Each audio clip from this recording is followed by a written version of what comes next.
নমস্কার বন্ধুরা, যত্ন খুলুমখা ত্রিপুরা রাজপরিবারের সদস্যা, ছত্তিশগড়ের মহারানী, ছত্তিশগড়ের কোয়ার্ধা জেলার রাজপরিবারের মহারানী এবং পূর্ব ত্রিপুরা কেন্দ্রের বিজেপির প্রার্থী কৃতি দেবী সিং খুনের মামলায় অভিযুক্ত। তার বিরুদ্ধে কি নিজেরই কোনো আত্মীয়কে খুনের অভিযোগ রয়েছে? এ ব্যাপারে বিস্তারিত বলবো এই ভিডিওতে। ভিডিওটি লম্বা হবে, তাই না টেনে সবটা শুনবেন।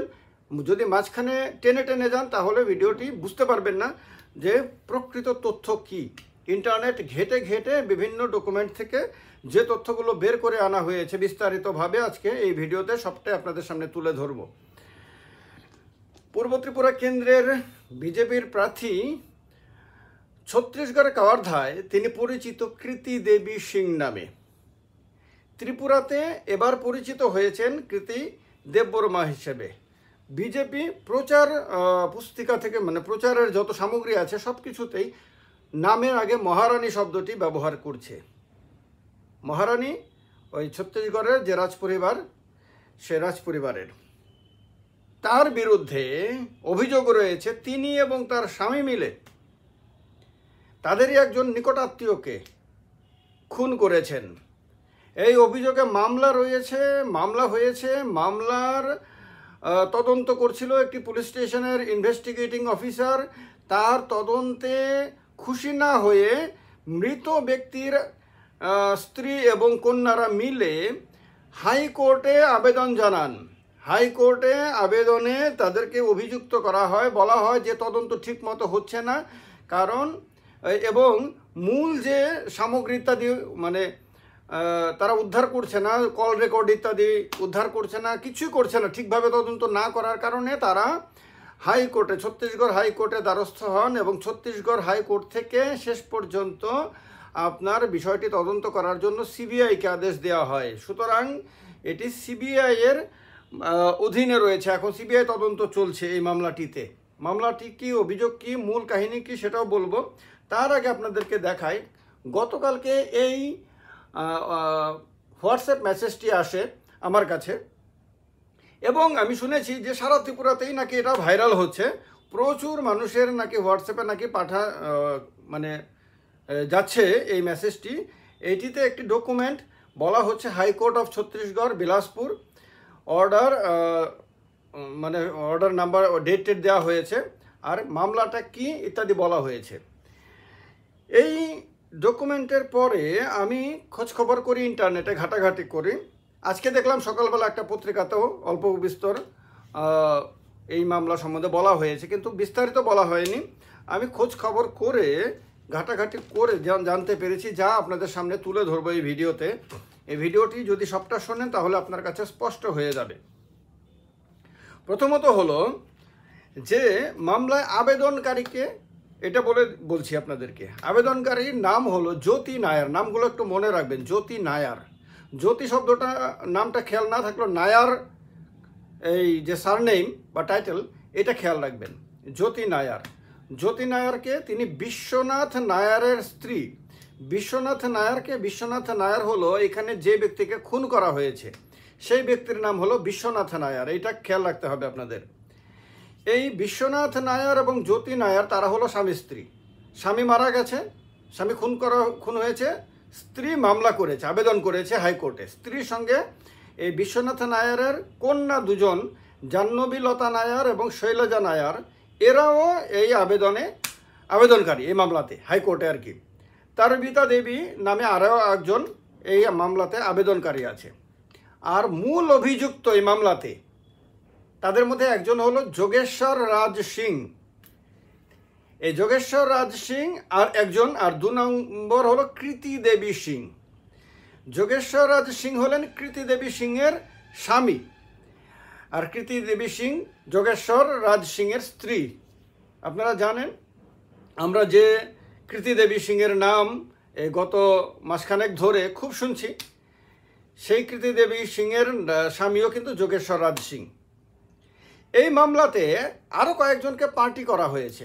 এগুলি একটা একটা করে সবগুলি ভালো করে মন দিয়ে শুনবেন। যোগেশ্বর রাজ সিংকে রাখা হয়েছে 8 নম্বরে। আর 9 নম্বরে কৃতি দেবী সিংকে রাখা হয়েছে। 1 নম্বরে আছে ছত্তিশগড় স্টেট, ছত্তিশগড় রাজ্য, যার হোম ডিপার্টমেন্ট এই মামলাতে পার্টি আছে। এছাড়া ছত্তিশগড়ের ডিরেক্টর জেনারেল অফ পুলিশের ডিজি। 3 নম্বরে আছে আইজিপি দুর্গ নামে একটি অঞ্চলের আইজিপি, তিনি আছেন। এসপি কবিরধাম নামে একটি জেলার পুলিশ সুপারিনটেন্ডেন্ট, তিনিও এই মামলাতে পার্টি।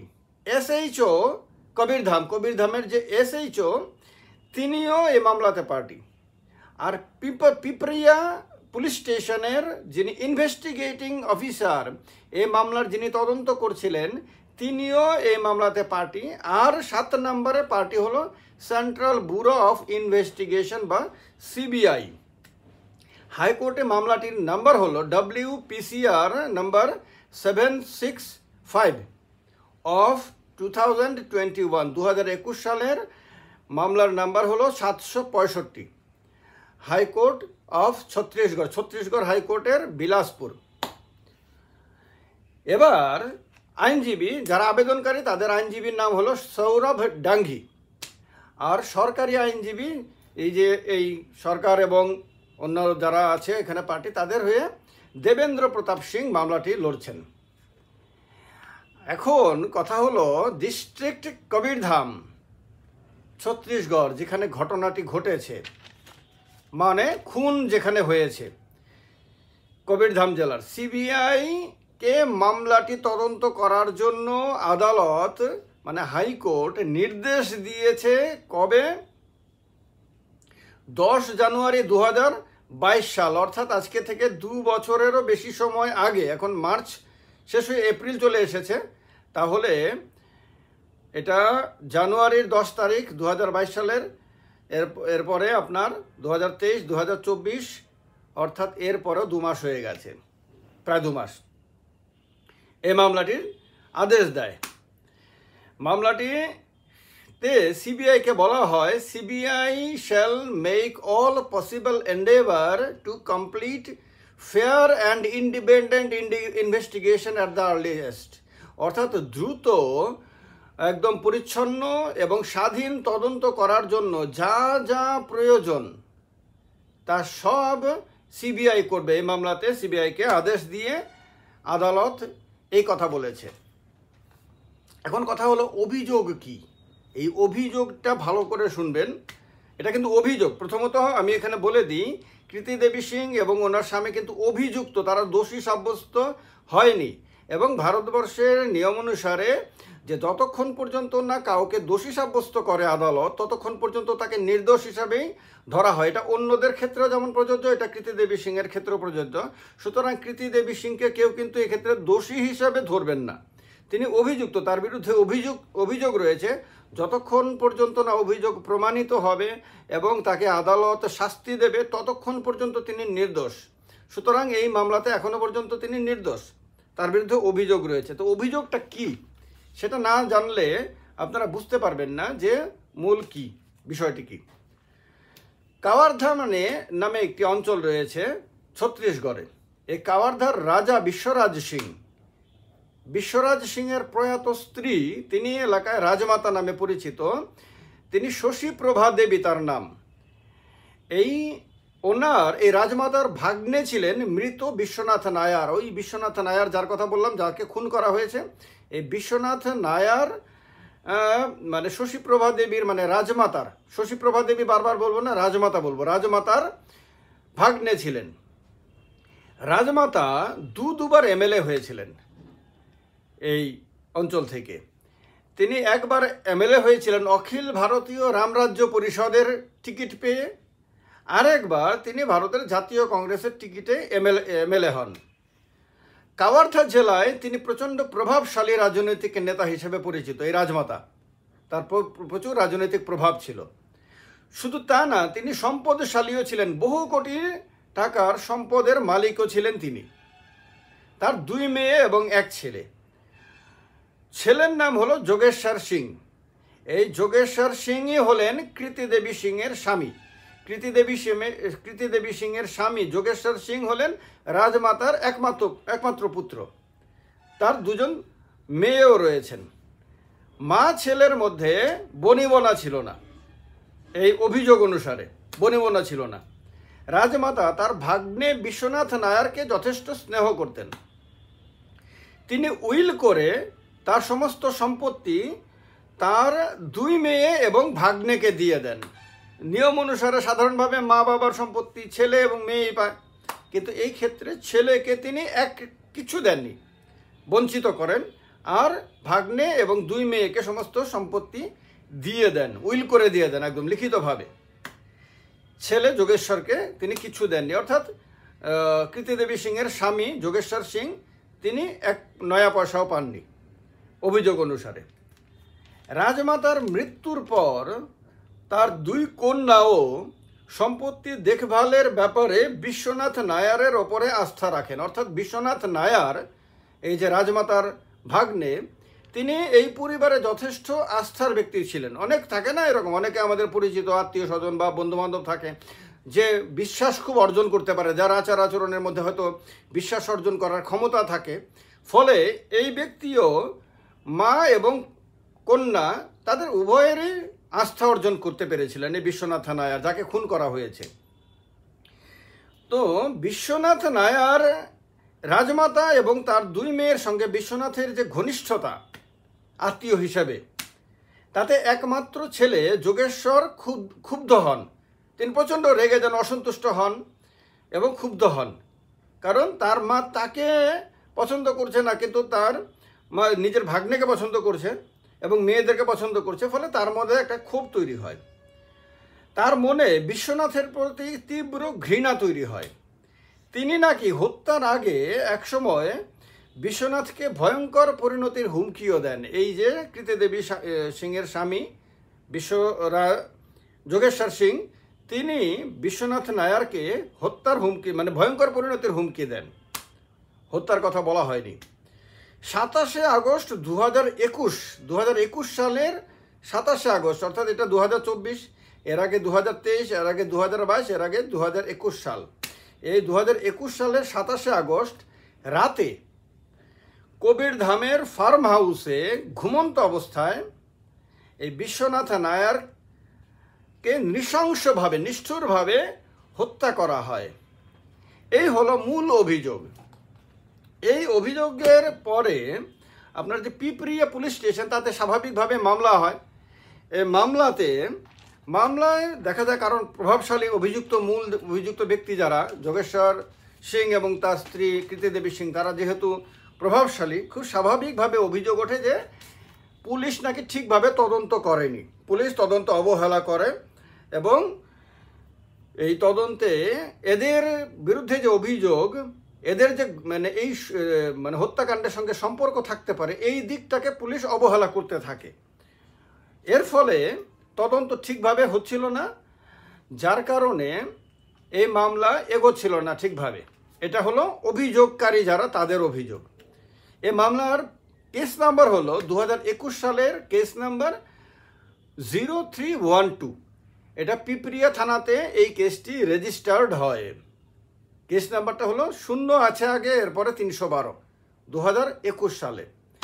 এই মামলা আপনার রয়েছে ছত্তিশগড়ে। এখন কথা হলো, আজকে একটি পত্রিকাতেও আপনার সংবাদ হয়েছে দেখলাম অল্প স্বল্প করে, আর ত্রিপুরা রাজ্যের বিধায়ক এবং প্রাক্তন মন্ত্রী সুদীপ রায় বর্মনও গতকালকে একটি অনুষ্ঠানে, একটি সভাতে বক্তব্য রাখতে গিয়ে তিনি এই মামলার কথা উল্লেখ করেছেন এবং সিবিআই তদন্ত যে চলছে সেটাও তিনি বলেছেন। তো এখন কথা হলো যে, আমি জানি না, আমি এখনো দেখিনি, আপনারা বলতে পারবেন কৃতিদেবী সিং তার যে এফিডেভিট দাখিল করেছেন, সেই এফিডেভিটে আপনার এই মামলার কথা উল্লেখ করেছেন কিনা আমি জানি না, আপনারা বলতে পারবেন। সেটাতে তিনি এই মামলার নাম্বার দিয়ে সব কিছু, তার বিরুদ্ধে কী অভিযোগ সেটা উল্লেখ করেছেন কিনা। কারণ ইলেকশন কমিশনের নিয়ম অনুসারে যারা প্রার্থী হয় নির্বাচনে, তাদেরকে জানাতে হয়, এক তো হলো তাদের সম্পত্তির হিসাব দিতে হয়, তাদের কি সম্পত্তি রয়েছে, কি পরিমাণ সম্পত্তি রয়েছে তার হিসাব দিতে হয়, আর দ্বিতীয়ত হলো তাদের বিরুদ্ধে কোনো মামলা রয়েছে কিনা সেটাও তাদেরকে জানাতে হয়। তো এই ক্ষেত্রেও যেহেতু তিনি অভিযুক্ত রয়েছেন, এখানে দোষী সাব্যস্ত হননি, আবারও বলে দিচ্ছি, কিন্তু অভিযুক্ত হয়েছেন। তিনি খুন করেছেন বা খুনের মধ্যে তিনি এবং তার স্বামী যুক্ত ছিলেন কিনা আমরা কেউ বলতে পারবো না, একমাত্র তদন্তকারী অফিসাররা তদন্ত করে বলতে পারবেন। আর আদালত যখন বলবে তখনই বাকি দুনিয়া বলতে পারবে একমাত্র, তার আগে পর্যন্ত তাদেরকে দোষী বলা যাবে না।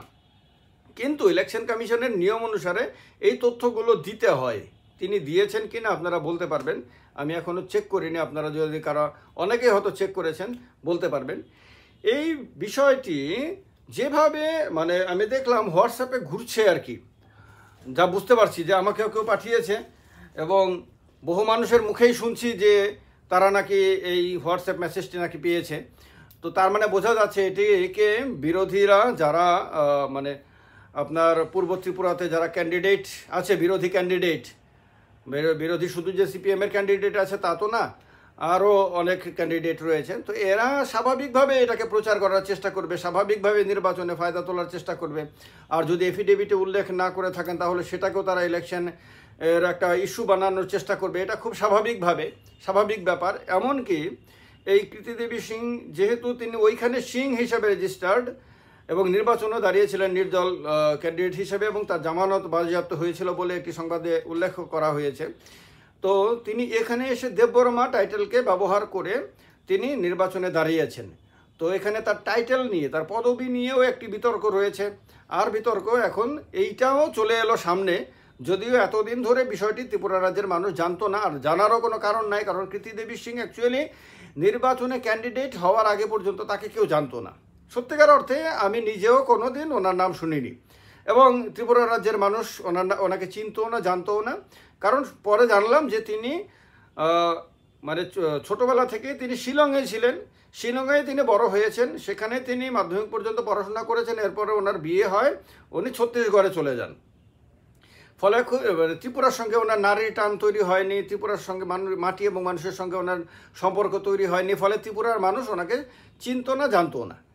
কিন্তু যেহেতু ত্রিপুরা রাজপরিবারের তিনি কন্যা, পুরনো রাজপরিবারের, সেহেতু ত্রিপুরা রাজ্যের সঙ্গে তার অফিসিয়াল সম্পর্ক ডেফিনেটলি রয়েছে। সেই হিসাবে এখানকার রাজপরিবার বা প্যালেস ওনারও বাপের বাড়ি। তো স্বাভাবিকভাবে এই পরিচয়টাকে কাজে লাগিয়ে বিজেপি ওনাকে ক্যান্ডিডেট করেছে। কিন্তু ক্যান্ডিডেট করার পর থেকে এখনও পর্যন্ত বিজেপি খুব অস্বস্তিতে রয়েছে, কারণ বিজেপি হয়তো তখন জানতোও না যে বিষয়টি এত জটিল আকার ধারণ করবে। এখন এই জটিল অবস্থাতে ইলেকশন হচ্ছে, যেহেতু বিজেপির ভোট বেশি আছে, বিজেপি ইলেকশনে দাঁড়িয়েছে, মানে বেশি আছে বলতে কি যে ভোট ভাগ হয়ে গেলে পরে বিজেপির ভোট বেশি ত্রিপুরাতে, এবং বিজেপি শাসন ক্ষমতায় রয়েছে এবং বিরোধীরা কম্পারেটিভলি তুলনামূলকভাবে বিরোধীরা সাংগঠনিক এবং রাজনৈতিকভাবে এখন দুর্বল অবস্থাতে রয়েছে। সেই হিসাবে কৃতিদেবী সিংয়ের জয়ের সম্ভাবনা ম্যাক্সিমাম, কোনো সন্দেহ নেই, ম্যাক্সিমাম সম্ভাবনা রয়েছে তিনি বিজয়ী হয়ে পার্লামেন্টে যাবেন, পূর্ব ত্রিপুরার প্রতিনিধিত্ব করবেন। কিন্তু নির্বাচনের এই প্রচার কার্যে যে বিষয়গুলো উঠে এসেছে সেইগুলোর উত্তর তিনি দেবেন কিনা এটা ওনার ব্যাপার, উনি এখনও উত্তর দেননি। কবে উত্তর দেবেন সেটা শোনার আগ্রহ সারা ত্রিপুরার মানুষের মধ্যে ডেফিনেটলি রয়েছে। আপনাদের বন্ধুরা এই ব্যাপারে কী মতামত জানাবেন। আবারও বলে দিচ্ছি, এটা অলরেডি প্রকাশিত হয়ে গেছে এবং এখানে তিনি অভিযুক্ত, দোষী সাব্যস্ত না। আপনাদের মতামত অবশ্যই কমেন্ট বক্সে কমেন্ট করে জানাবেন। ভিডিওটি গুরুত্বপূর্ণ মনে হলে ম্যাক্সিমাম মানুষের সঙ্গে শেয়ার করবেন, সবাই জানুক আসল তথ্য কি সেটা, মানে আসল যে অভিযোগটা কি এটা সবার জানা দরকার। ভালো থাকবেন সবাই, যত্ন খুলুমকা, নমস্কার।